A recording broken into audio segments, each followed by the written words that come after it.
तो फ्रेंड्स आज की वीडियो में मैं बात करूंगा कि जब आप अपने पीसी को सेल कर देते हैं और सेल करने के बाद कई दफ़ा ऐसे होता है कि आपका डेटा रिकवर कर लिया जाता है। तो आज की वीडियो में मैं बात करूंगा कि क्यों ये डेटा रिकवर हो जाता है और किस तरह से हम अपने डेटा को परमानेंटली डिलीट कर सकते हैं। तो वीडियो को लास्ट तक देखते रहिएगा। मेरा नाम अखरुम अब्बास, आप देख रहे हैं IT की टिप्स। तो फ्रेंड्स आज की वीडियो में हम बात कर रहे हैं कि अगर आप अपना पीसी सेल करते हैं तो कोई भी शख्स उसमें से डेटा को रिकवर ना कर सके। इससे पहले मैंने एक वीडियो बनाई थी जिसमें मैंने आपको स्मार्टफोन के बारे में बताया था कि स्मार्टफोन से आप परमानेंटली डिलीट किस तरह डेटा कर सकते हैं, और मैंने उस वीडियो में आपको ये भी बताया था कि डेटा वापस से आखिर क्यों रिकवर हो जाता है। तो आज की वीडियो में मैं थोड़ा सा इस बारे में आपको बताता चलूँ कि डेटा वापस से रिकवर क्यों होता है। वैसे आप उस वीडियो को भी देख लें तो आपको ज़्यादा डिटेल से बात समझ में आ जाएगी। तो जो भी डेटा हम हार्ड डिस्क के ऊपर स्टोर करते हैं, तो जब उस डेटा को डिलीट कर दिया जाता है तो वो डेटा आपकी हार्ड डिस्क से डिलीट नहीं होता, बल्कि वो डेटा आपकी हार्ड डिस्क पे रहता है। वो रहता है इस तरह से है कि जब आप किसी डेटा को हार्ड डिस्क पे से डिलीट करते हैं तो जो आपका ऑपरेटिंग सिस्टम होता है वो बिट्स के अंदर कुछ चेंजिंग कर देता है, और वो डेटा आपको ऑपरेटिंग सिस्टम के ऊपर यानी कि आपका जो फाइल मैनेजर है उसके ऊपर आपको नज़र नहीं आता है, लेकिन वो डेटा आपकी डिस्क के अंदर पूरे का पूरा उसी तरह मौजूद होता है जब तक कि आप नया डेटा कॉपी नहीं करते और वो नया डेटा उस डेटा को के ऊपर ओवरराइट नहीं हो जाता जो आप डिलीट कर चुके हैं। तो आज की वीडियो में मैं आपको एक सॉफ्टवेयर के बारे में बताता हूँ जिस सॉफ्टवेयर के ज़रिए आप अपने डेटा को हमेशा के लिए डिलीट कर सकते हैं। यानी कि ये सॉफ्टवेयर, ये जितने भी सॉफ्टवेयर जो इस तरह के सॉफ्टवेयर हैं, ये बेसिकली काम यही करते हैं कि टेम्परेरी डेटा आपकी डिस्क के ऊपर टेम्परेरी डेटा को लोड करते हैं ताकि जो आपका जो डिलीट किया हुआ आपका डेटा है वो हमेशा के लिए ख़त्म हो जाए और ये जो टेम्परेरी डेटा है ये उसके ऊपर ओवरराइट हो जाए।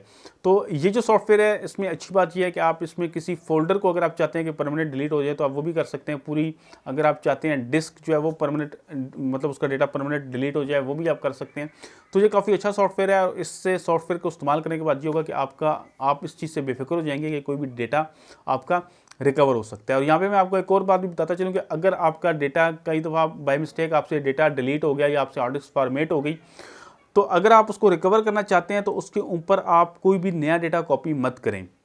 सबसे पहले आप उसको, अगर आपका कोई हार्ड डिस्क फॉर्मेट हो गया तो सबसे पहले आप उसको डेटा रिकवरी के किसी सॉफ्टवेयर से रिकवर करें, तो उसमें चांस ये होता है कि आपका ज़्यादा से ज़्यादा डेटा रिकवर हो जाता है। लेकिन अगर आपने दोबारा से ऊपर कोई नया डेटा कॉपी कर दिया है तो वो डेटा ज़री बात है उसके ऊपर ओवरराइट हो जाएगा और वहाँ से आपका डेटा रिकवर नहीं होगा। तो चलते हैं सॉफ्टवेयर के ऊपर। मैं आपको पीसी के ऊपर इस सॉफ्टवेयर के बारे में बताता हूँ, उसका नाम भी बताता हूँ और उसका लिंक मैं डिस्क्रिप्शन में दे दूँगा, वहाँ से आप इसको डाउनलोड भी कर सकते हैं। लेकिन पहले आप तरीका समझ लें, क्योंकि अगर आपको इस सॉफ्टवेयर को इस्तेमाल करने का सही तरीका नहीं आएगा तो आप इस पर काम नहीं कर सकते। तो चलते हैं पीसी के ऊपर और मैं आपको बताता हूँ कि सॉफ्टवेयर किस तरह से काम करता है। तो फ्रेंड्स रेजर, तो हम इसको सबसे पहले ओपन कर लेते हैं और ओपन करने के बाद आप जब इसको ओपन करेंगे तो इस तरह से आपको उसका इंटरफेस नज़र आएगा। तो यहाँ पे सबसे पहले आपको रेज शेड्यूल नज़र आता है और उसके बाद आपको यहाँ सेटिंग्स का बटन मिल रहा है। तो सेटिंग्स के ऊपर अगर आप जाते हैं तो यहाँ पे जो आप सेटिंग्स करेंगे, तो जब आप सॉफ्टवेयर रन करेंगे तो वो इसी सेटिंग्स के ऊपर रन होगा। तो यहाँ पे कुछ मेथड्स वगैरह हैं, तो मेथड्स आप अपनी मर्ज़ी से दे सकते हैं, लेकिन जो बाय डिफ़ॉल्ट मेथड इसमें दिए गए हैं वो सबसे बेहतर हैं। यहाँ पे आप एक चीज़ दे सकते हैं कि यहाँ पे अगर आप फाइल को रेस करते हैं तो यहाँ पे गटमैन दिया गया है जिसके 35 पासेस हैं, और यहाँ पे जो नीचे ड्राइव को अगर आप रेस करते हैं तो यहाँ पे इसका 1 पास है। तो पास जितने ज़्यादा होंगे उतना ज़्यादा आपके डेटा के रेज होने की छोटी होगी कि आपका डेटा जो है वो रिकवर नहीं हो सकता। वैसे आप कोई ऐसा मेथड लगा सकते हैं जिसमें 7 पास हों, तो मेरे ख्याल से ये काफ़ी बेहतर है। और अगर आप ज़्यादा सिक्योर करना चाहते हैं तो आप गटमैन लगा सकते हैं जिस पे आपको 35 पासेस मिलेंगे। तो हम फिलहाल टेस्ट करने के लिए इसको 1 पास पे ही रखते हैं और उसके बाद हम यहाँ पे आ जाते हैं सेकंड, जो हमारा फर्स्ट बटन है अरेज शेड्यूल। तो यहाँ पे आप शेड्यूल पे जब आप आएंगे तो यहाँ पे आप न्यू टास्क एक जनरेट कर सकते हैं, और टास्क में यहाँ पे हमें 2 टैब्स मिल रहे हैं। यहाँ पे आप शेड्यूल लगा सकते हैं, जो भी आप इसमें टाइम वगैरह सेट करेंगे तो ये सॉफ्टवेयर ऑटोमेटिकली उस टाइम के ऊपर रन हो जाएगा। तो यहाँ पे आप देख सकते हैं कि शेड्यूल के वाले से आपको तकरीबन तमाम चीज़ें मिल जाती हैं। तो यहाँ पे अब अगर हमने इमीडिएटली कोई टास्क परफॉर्म करना है तो यहाँ पे हमने टास्क के ऊपर आना है और यहाँ पे आप टास्क का नाम दे सकते हैं, ऑप्शनल है ये, अगर आपकी मर्ज़ी है देना चाहें तो दें। और उसके बाद यहाँ पे हमें टास्क टाइप्स मिल रही हैं कि रन मैनुअली का मतलब यह है कि जब आप इसको रन करेंगे तो आपको मैनुअल ये टास्क यहाँ पे आ जाएगा टास्क नेम के अंदर, और राइट क्लिक करके आप इसको मैनुअली रन कर सकेंगे। रन इमीडिएटली है कि जैसे ही आप यहाँ पे टास्क बना लेंगे, ओके करेंगे, तो टास्क जो है वो रन हो जाएगा। रन ऑन रीस्टार्ट है कि जब आपका सिस्टम रीस्टार्ट होगा तो उसके बाद ये टास्क चल पड़ेगा और लास्ट में ये रिक्यूरिंग है। इससे मुराद ये है कि इसमें जब आप कोई टास्क बनाते हैं तो उस टास्क को आप बार बार रन कर सकते हैं। जब आप इस टास्क को बना लेंगे तो उसके बाद ये टास्क इधर टास्क नेम के नीचे एक राव आ जाएगी और उस राव में वो टास्क सेव हो जाएगा और उस पर राइट क्लिक करके आप उसको बार बार से रन कर सकते हैं। तो हमने यहाँ पे रन इमीडिएटली पे क्लिक कर लेना है और उसके बाद यहाँ पे हमने ऐड डेटा करना है कि जिस डेटा को हम अरेज करना चाहते हैं। तो अगर आप सिंगल फाइल कोई करना चाहते हैं, कोई एक फाइल आप चाहते हैं कि हमेशा के लिए आपके सिस्टम से ख़त्म हो जाए, तो आप यहाँ पे फाइल को सिलेक्ट कर सकते हैं। आपको यहाँ पे मज़ीद भी ऑप्शन मिल रहे हैं। यहाँ पे आप फाइल्स एंड फोल्डर का ऑप्शन मिल रहा है कि फाइल्स और फोल्डर को अगर आप ख़त्म करना चाहते हैं तो आप कर सकते हैं। इसके अलावा रिसाइकिल बिन है कि रिसाइकिल बिन को आप हमेशा के लिए ख़त्म करना चाहते हैं कि रिसाइकिल बिन का डेटा जो है वो कभी रिकवर ना हो सके।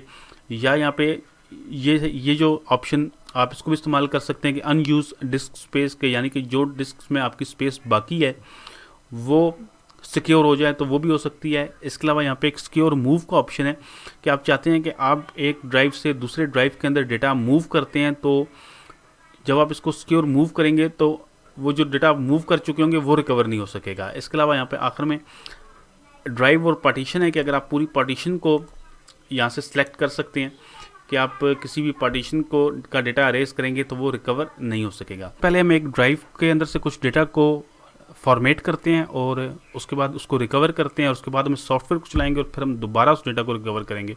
तो इस तरह से हमें पता चल जाएगा कि डेटा क्या वाकई ही ये ऐसे डिलीट करता है कि दोबारा से रिकवर ना किया जा सके। तो यहाँ पे एक मेरे पास पिक्स का फोल्डर है, तो मैं इस ई ड्राइव को फॉर्मेट करता हूँ।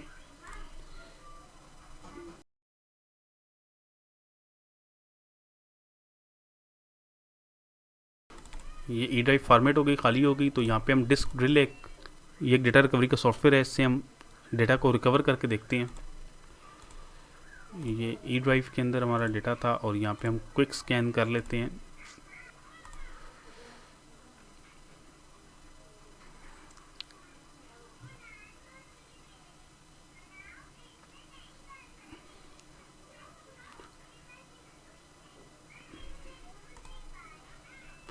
तो यहाँ पे हमने डेटा को रिकवर किया है।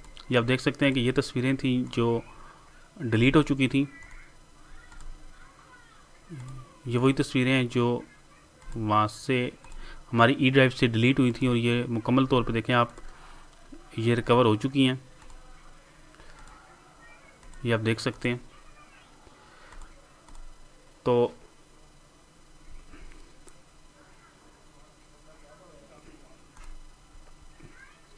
इसकी हम स्कैनिंग स्टॉप कर देते हैं क्योंकि इसने जो तस्वीरें रिकवर हम देखना चाह रहे थे वो हो गई हैं रिकवर। तो अब हम इसको सॉफ्टवेयर को बंद करते हैं और अब हम आते हैं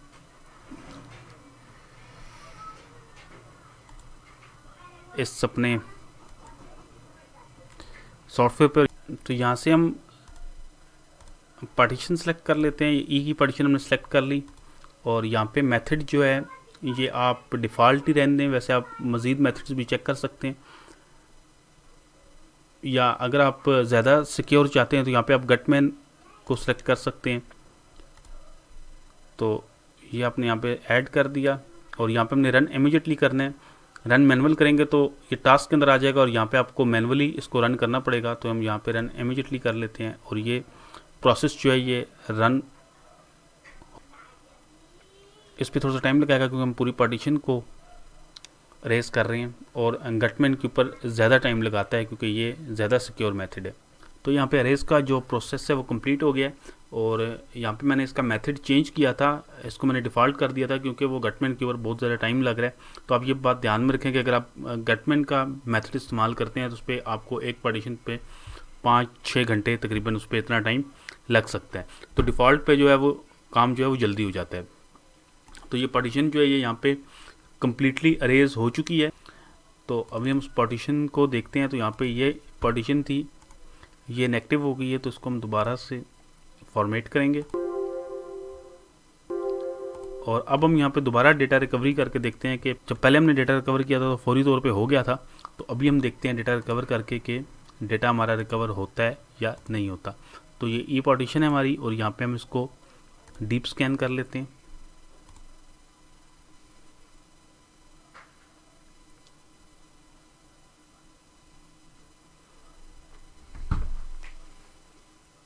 तो यहाँ पे स्कैनिंग कर रहे हैं, हम थोड़ी देर वेट कर लेते हैं। जब हमने पिछली दफ़ा स्कैन किया था तो आपने देखा था कि 2-3 सेकंड के अंदर ही उसने सारी जो तस्वीरें थी उसको वापस ले आया था, लेकिन अभी तक इसने ई पार्टीशन में से कुछ भी नहीं निकाला।